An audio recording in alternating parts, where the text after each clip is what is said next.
calling it Marwa. Okay. It's a Garwa. Garwa? There is a corresponding on the Nigerian side. There is a Marwa. Oh, really? Yeah, at that level. At that level, yes. I see. Yes. Is it in Yola? I think it's in Yola. Yeah, now, yeah. That's it. Because he always visited when he was Archbishop of Garwa. Yes. Then from there he was sent to Douala. Yeah. And he became cardinal. We had our first cardinal. Yeah. And now last week he celebrated his 90th birthday. 90th. Yes. He promised to give me his number. I will. So I will contact him. Because I'm going to interview him when I go back to Kenya. Okay. And I will tell him I was with you. Oh, yeah. He will be very, very happy to know. Right. So these were the contemporaries of the people who passed through Professor Fonlon. We have spoken of Paul Vetsekov, Christian Cardinal Tumi. Now there's another person, Clement Nze. Nze had his PhD in Munster. In Munster, that was where he studied. Exactly. Yes, in not history. Far from Louvain. Yeah, history. Okay. So do you have some memories of yes. Clement? As I said, it belongs to the giants of bigger. Exactly. They distinguish themselves with height. He and the Tabo. Yes. Tabo was from Okuzu. Okay. You mentioned Igwebuike. Yes. Igwebuike is from Okuzu. He was my student. I see.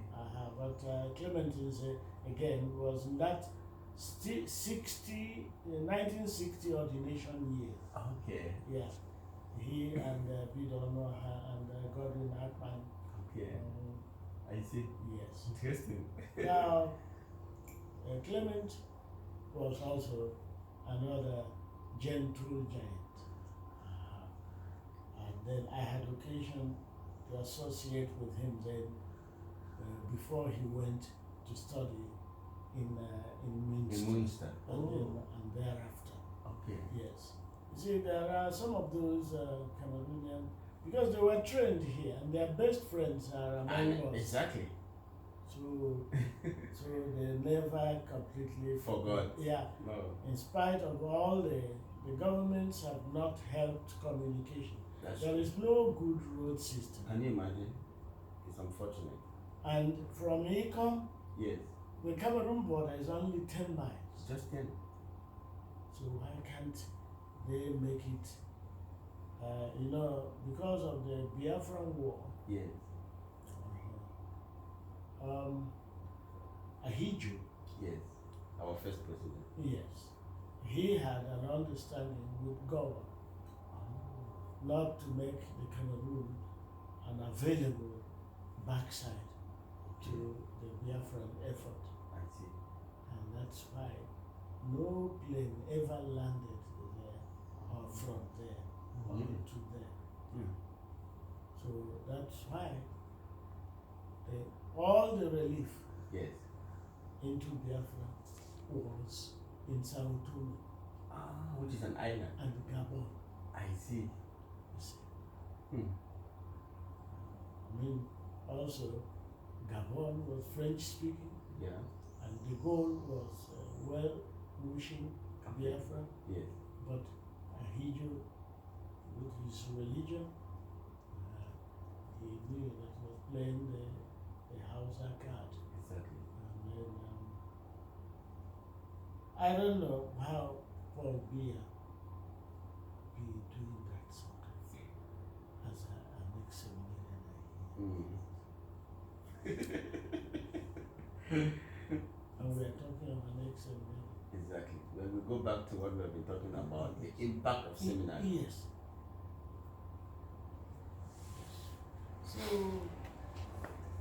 I don't know. By the way, now, what is the situation? They're still just fighting. They're still fighting. They're still fighting. They're still fighting. So, the English speaking people have said they've been marginalized for long. A dialogue should be done on the matter, and they're still waiting for the day of the dialogue. Paul Biya is French speaking. Yes. Yeah, but listen. I mean, people, all this idea of Nigeria, Cameroon, these are formations of the white man. Exactly, all this division. what do we know? I am sure would be you have Bamileke and whoever other various groups that you have there. Bamileke, Bangwa. In Colbison, where is that place? That's in Yaoundé. In Colbison is where the Catholic University is and the major seminary. Yeah. In Yaoundé. Yeah, I was there now. You know, really? where they meet in 1988. Okay. Of all the rectors in the area, Central and West Africa. So you've been to Cameroon? I've been there. Tell us about your trip to Cameroon. Oh, it was most interesting. Did you fly? We flew in. Okay, from Enugu. Enugu. Yeah. I see. Was it Enugu or Port Harcourt? One of those. Okay. And then that was when I saw real equatorial forest. Yeah, there is. Huh. It was smoking. It is. Smoking, you know, like if something that was on fire. So I was eventually not surprised when I heard about where was the lake? The Lake Nyos. Nyos, Lake Yes. Nyos. Where this thing happened. Exactly. And today we are still silent. About our scientists haven't found out whether this is natural or unnatural, man-made. 200 people died with all the animals. The animals, we saw pictures of them.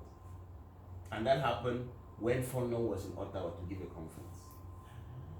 And Fonlon died in Ottawa. Yeah. I used to tell me a story. An anecdote about white matador. Yeah. According to Agiazo, the death of Fonlon was not asthma. It was not asthma. That somebody killed him when he was giving a conference. That was he said that is white matador. He died. And they went a neutral ground so that it would not be suspect. You see, because he had been killed. He had been dismissed from the government. Fonlon. Because he had an old car and because he was his own driver. You know, Fonlon lived a life of a priest. Yeah. He didn't get married. No. He lived a detached life, intellectual oriented, spiritual and moral. So the other ministers, they couldn't understand him. Not only ministers, many Cameroonians have not understood Fonlon till date. But they forget that it was a seminary formation that impacted. Yeah, obviously. Yes. Especially the philosophical. Yeah. That's why I want to go into. Yeah, okay. That takes me to the next question on having read about you as an outstanding and erudite philosopher. You could be in the best place to tell us how philosophy can impact positively the life of a seminarian. Now, Archbishop Prof, which you greatly admire, has this to say. No account of Bernard Fonlon's life can be considered complete if it does not mention the ideal to which he ardently aspired from his boyhood days, namely the Catholic priesthood. The man who more than anybody else arose that inspiration in Bernard's heart in the middle of the 1930s was an Irish missionary, Father Thomas Burke. He was the one who inspired him. So, as Bernard himself testifies, it was from him, Father Burke, that I really first began to admire the Catholic priesthood and to aspire for it. He was largely responsible for my endeavor to achieve that goal, an effort which took 15 years of labor and study. I failed, says Fonlon. He failed because he didn't great. Well, the effort is his. It's God that gives the harvest. Exactly. But it's another important thing. In January 1948, at the age of 23, Bernard entered St. Paul Major Seminary, Okwala, Nigeria, to commence his 7-year course of high studies for the Catholic priesthood. The first 3 years were given over completely to an intensive and extensive study of philosophy. As defined in Charles Boyer's Cursus Philosophiae ad Ursum Seminariorum, which Bernard was to cherish and to carry about with him for the rest of his life. Philosophy is said to be the scientia rerum per ultimas causas naturali rationalis lumine comparata. It is a knowledge of things that exist, grasped either directly or through an analysis and demonstration of their ultimate causes. Knowledge that is attained through human reason alone. How do you comment on that? How could that have an impact on Fonlon as a politician? Yeah. In philosophy, in fact, when they talk, one of the nicknames of philosophy is Ancilla Theology. Ancilla, so a helper. It's the handmaid of theology. Okay. As the best preparation, because theology is essentially learning, reflecting, writing about God's word or revelation. Exactly. Theology is of revelation. So it's another sphere. Okay. But before, and you do that in the head of philosophy. Scientia rerum. Yes. The knowledge of things per ultimas causas, through their final causes. Now that is a philosophical description of philosophy. Now, per ultimas causas. Causa is a famous word. Cause. Exactly. It's a famous word in philosophy. In Aristotle. Okay. There are 4 causes. A final cause, meaning final, finis. That means the thing you aim at. Okay. It causes what you are doing. The thing you are aiming at. You see? Yes. The active. Yes. That is, you're doing aiming at something. Exactly, and you are doing it and trying to. That is an active cause. It causes it. Okay.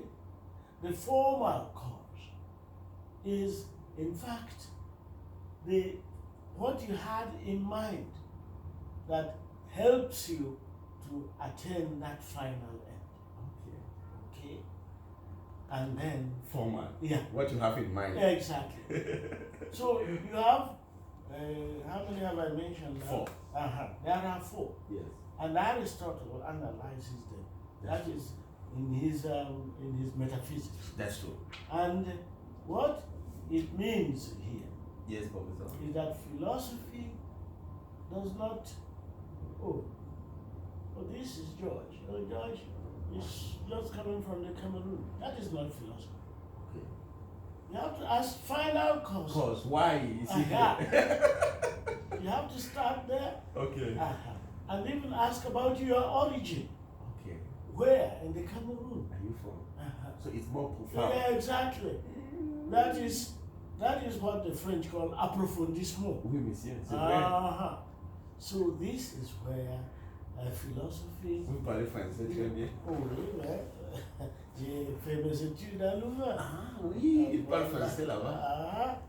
Et allemand aussi. Oui, j'ai étudié les Allemands, les grands philosophes allemands. Heidegger, Kant, Hegel. Voilà. Intéressant. Vous parlez très bien, félicitations. Merci. Je n'avais pas oublié. But I don't have the practice. No, that's the point. It's very important. You forget. And that is why I don't see why our boys here, girls, be having difficulty with French when they can just go over there in 3 hours. In Togo. They are there. Benin. Togo, Cameroon. Yeah, Cameroon. Very close. Go to Ekuwem, and then there you are in Cameroon. Cameroon, not far away. And then you are speaking French, and then because there are already French, after all, on Fonlon himself, don't you see the exactly started in French in bigger. Okay. Yeah. And he got perfectly bilingual. Perfect. It was thanks to him that the unification could be done. Okay. Because he was a translator. Yes. Ayijo could not speak French and English. Oh, yes, he spoke Foncha could not speak French. So he was the one translating between the Prime Minister and the President. Yes. The one important thing you have mentioned, Monsai, is the short-sightedness of our youth. Yes. Today in St. Paul, I told some friends. Yes. I was in Cameroon. Yeah. They said, "Where is Cameroon?" I said, "You didn't learn that in school. Cameroon is here. It's not far." So they don't even know where it is located. It's the terrible thing. Can you imagine that? I don't know if they studied the geography or not. No. We can be sure they are complaining that they have not been studying history. Okay. And then you can be sure they are longer, they haven't been studying geography. So this is interesting what you have been explaining on the courses. Yes. So philosophy changes you as a person. Exactly, and you have to deepen your knowledge. It's never a superficial level of mere information. It's more than that. You have to ask why. You ask how. You ask who. Exactly. And why. And why. And on whom. With what effect. Okay. Yeah. Interesting. So this is a philosophy, and it gives you a bent in your mind. Okay. It is not something you memorize and then you use it for exam and it's over. No. It is. That is why there is an ambiguity about philosophy.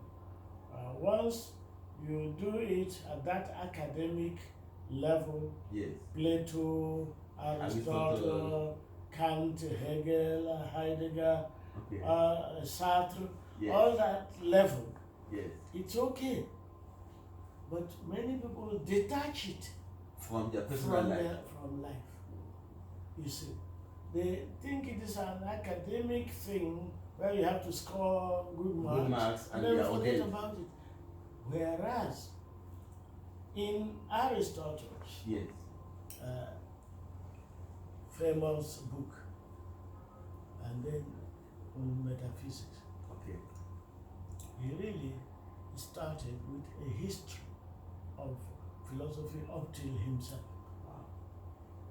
And then when he came to Socrates, he said Socrates was the first to talk about definition. Before then, there was nothing like definition. Yes. And then to talk about ethical matters. It is historically true. Okay. Before Socrates, nobody would talk about the good and the bad. The question was, ex qua materia constituit mundus. This is in Boye. That's the way he put it. Okay. From what material is the world constituted? I see. And the first answer was from Thales. He said this thing was all water. Okay. That congealed. Heraclitus said it was all fire. Okay. Different. All the four elements. They had their professors, people who said the whole thing started with them. Okay. So, we used to call those people physiocrats. I see. Philosophers who are looking into nature. That's true. Physiocrats. So, when you hear of Heraclitus, Parmenides, Thales himself, these people had multiple vocations and talents. Thales himself, the first name in philosophy, in Greek philosophy, he foresaw the eclipse of 586 BC. Already? And it happened. Wow. And he was a practicing astronomer, looking up at the skies.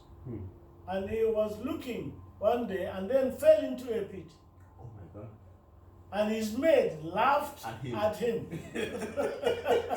For falling. For not seeing what is below and looking up only at what is up. So, so that is philosophy. Has that double edge. There is the speculative aspect of it, and there is the practical aspect of it. And then, as Aristotle told us, Socrates began to ask questions about what is this? the holy. He asked that question. Interesting. What is good? What is bad? So then people will start by giving examples. It's not what I asked now. Okay. I know that example. Get the thing itself. Okay. So that is, he was looking for definition. Okay. And definition, that word, as you know, yes, is from the Latin. Okay. Definire means, first of all, finire comes from fines. Yes, the end. Fines is the boundary. Exactly. To define is to say the boundary. This thing goes from here to here. You have defined it. Okay. So these things, it's a joy what you want to philosophize, yes, and then also you know the languages, exactly, and then you know what to do with the languages. So you do philosophy in the languages, because all philosophy is in language. That's true. So, and that is why when I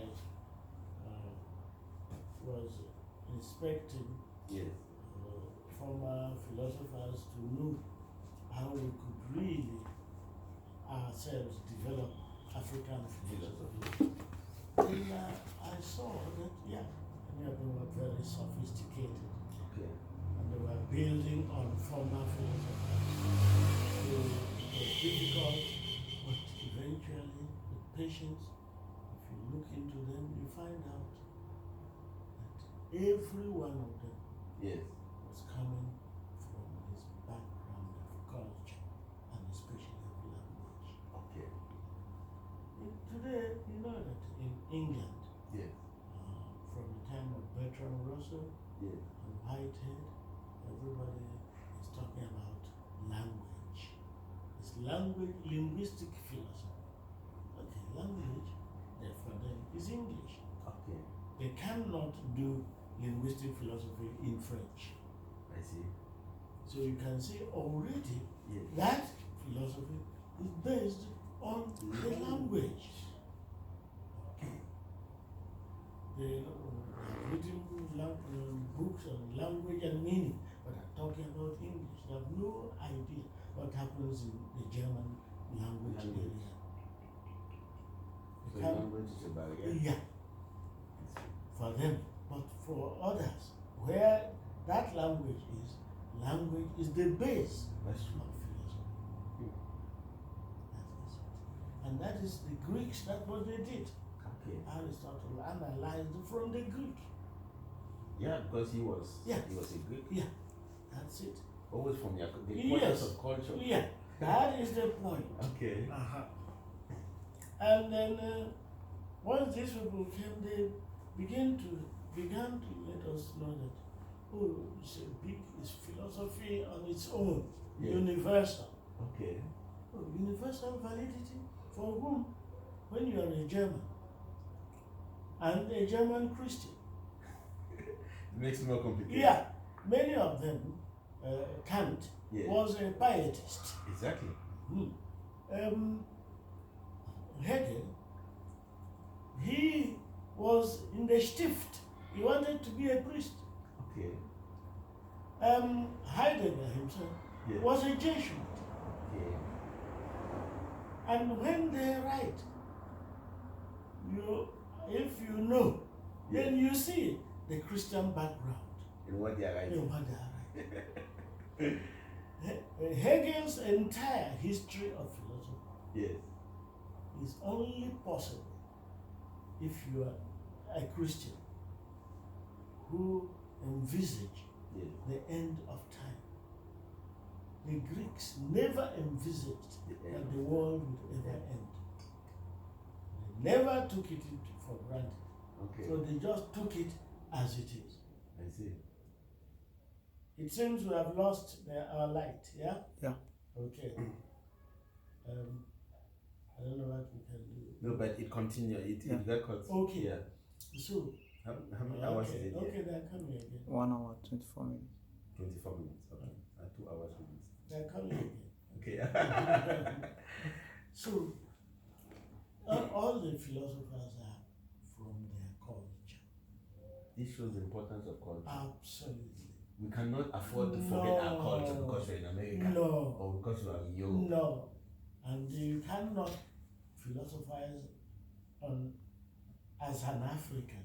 Okay. You cannot produce African philosophy except with the base of an African culture. You cannot do it like Paula Hutonji, who is from Dahomey. Yes. And then he is very familiar with French philosophy. Okay. And he writes very well, like a French philosopher. But he is not African. Interesting. He has been able to do some, criticism of some people who claim to be African philosophers. Very good. Yes. But he himself, he has to start from his culture. That was the burden of my thesis. Okay. Is there an African philosophy? 1960. It was defended in 1971. December of 1971. Wow. Mm-hmm. In Louvain. In Louvain. Before Paul Ricoeur, who moderated part of it. Oh, interesting. And then Jean Ladrier, Paul Ricoeur philosopher.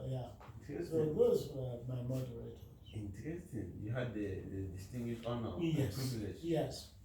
That time was when there was trouble after the May riots in Paris. I see. There was trouble in the Paris system where he was a professor. That's true. So he got a temporary professorship in Louvain. And he used to come by train. I see. From Paris to Brussels. Very close. Yeah. Okay. So, Monseigneur, you made a very interesting remark on metaphysics. Okay. Because in this article written by Paul Vizekov, he says, it is metaphysics that is philosophy in the strictest sense of the term. Mm-hmm. Philosophy, therefore, is the science of being as being, the science which treats of the principles and causes and qualities inherent in all things, whatever they may be, merely from this alone, that they are, that they exist. Yeah. Since being is the final, most universal property of things, it follows, consequently, that philosophy is the science which concerns itself with the final, ultimate, most universal, all-embracing principles or causes of the total universe. And then he says that the study of the metaphysics enabled Bernard Fonlon to understand that the human mind is capable of discovering, by means of a realistic ontology, transcendental values and ends, and that it can arrive at the affirmation of a personal absolute and creator of the universe. So this is very powerful. Yes. It shows how philosophy can change the life of somebody. Yes, of course. When you mentioned it initially, I was thinking of the ethics aspect of philosophy. Okay. Yeah. But the basis of ultimate belief, because that is what it comes to. Okay. When you go and talk about being, being is the final predication you can give of something, of reality. Reality is what is. Exactly. Being is from that word is. Okay. Yeah, exactly. To be. Is the present participle. Of to be, which is infinite, infinite. Yes. Okay. So, and then it is what you call it is an irregular verb. Exactly. So that's why you have is, was, are, and then where. Exactly. Be. Okay. Being. Exactly. All that is all changing. It's an irregular verb. Okay. Yeah, but it is the first verb, if you like. That's true. So it is affirmation. Yes. And as you can see, it has to do also with existence.